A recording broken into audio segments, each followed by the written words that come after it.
یاد سیمینار کې چې سلطنو نارینه او سلطنو خزینو ګډون کړی وو په غونډه د ننګرهار اطلاعات او فرهنګ ریاست د غونډو په تالار کې ترسره شو. افغانستان کې د همزولو ځوانانو شبکې مشر دغه 12 ورځنی سیمینار د تنکیو ځوانانو د پوهاوي لپاره مهم بولي او تمه لري چې ځوانان به ترې په راتلونکي کې ښه ګټه پورته کړي.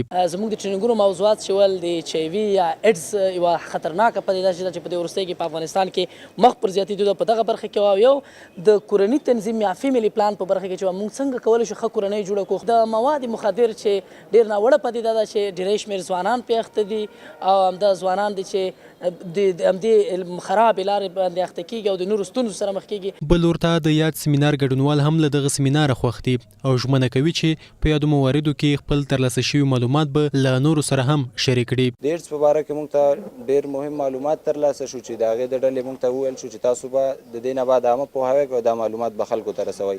د کومو لارو نه پیدا کېږي څنګه یې مخنیوی کوی شو او د ایډز تاریخچه موږ ته بیان شوه.